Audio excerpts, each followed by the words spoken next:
Hey, what's up, everybody? It's your boy David, and I'm coming at you with another episode of the Free Play Mode Quick Hit.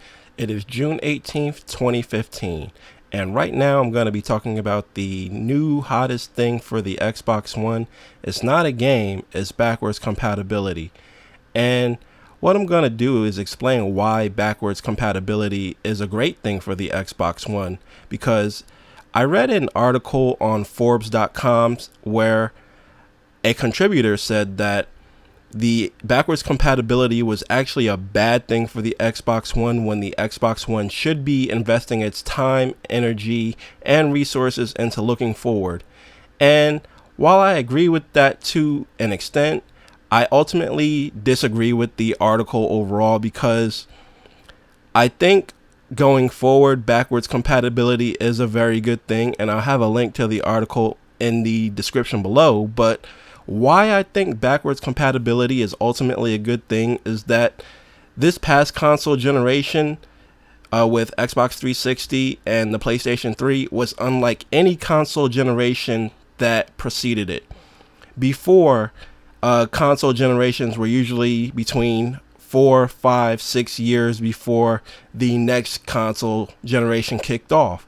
PlayStation 2 said it had a 10-year life cycle, but going into year 7, you started to see a lot of shovelware when the PlayStation 3 was launched, and when it started to become more and more prevalent and gaining more momentum as time went along. So what I mean by the uniqueness of this console generation is that the PlayStation 3 and Xbox 360 have over 10-year lifespans. Like, PlayStation 3 is currently in its 10th year, Xbox 360 is currently in its 11th year. And a lot of people invested time and money in those libraries, and it's not like, say, PlayStation 2 backwards compatibility going to PlayStation 1 or Xbox 360 backwards compatibility going to the original Xbox, where the games, you noticed a big difference. Xbox 360 games still look good to this day. There are a lot of games out there that look good on the Xbox 360 that hold up very, very, very well. In addition to that, you have people that have invested a lot of money over the last 10 plus years into these gaming libraries, and they're not going to want to let them go. I can understand, 5 years, okay. Not many people get a lot of games in a 5-year span. At most people will have, by the time the new console rolls around, most people will have in a 5-year span about 10 to 15 games. And that's like through the process of getting games, selling games, losing games, breaking games, and what have you. But over the course of a 10-year span, you've got people holding on to these games. You've got people with huge collections, myself included. I'm looking at my library right now, and physical copies alone, I have over 30 Xbox 360 games. And if I turn on my Xbox 360 right now, I'm pretty sure I have an additional 20 on the hard drive. So that's 50 games that I do not want to lose in any way, shape, or form, to the point where I still have my Xbox 360 hooked up to my main television, and I still play it. I still play games like Scott Pilgrim vs. the World. I still play games like Splinter Cell Blacklist. I still play games like Halo 4, even though I do own the Halo Master Chief Collection for Xbox One.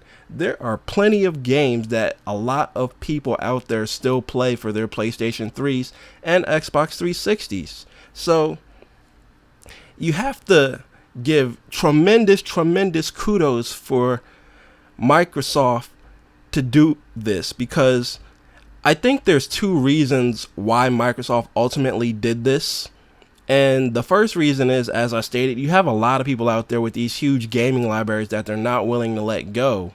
And the second reason is that they're very well behind the PlayStation 4 in terms of sales.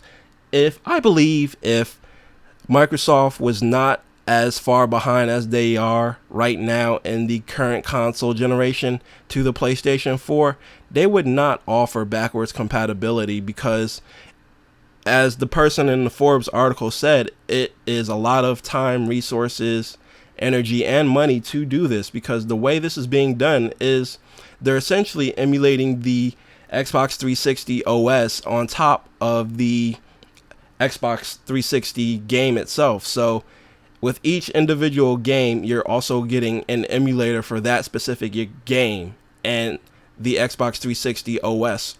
So it's not like the original Xbox backwards compatibility on the Xbox 360, where you had a bunch of games emulated because they ran on similar engines and they may not have run perfectly.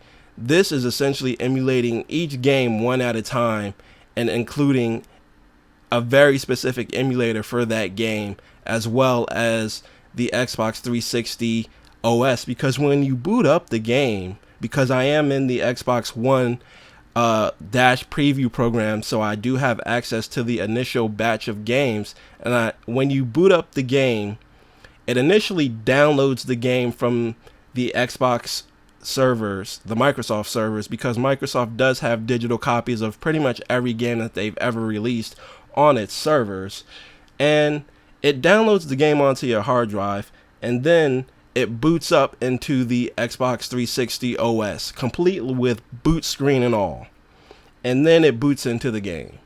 So it's a pretty impressive piece of technology, and it's a pretty impressive piece of reverse engineering done by Microsoft.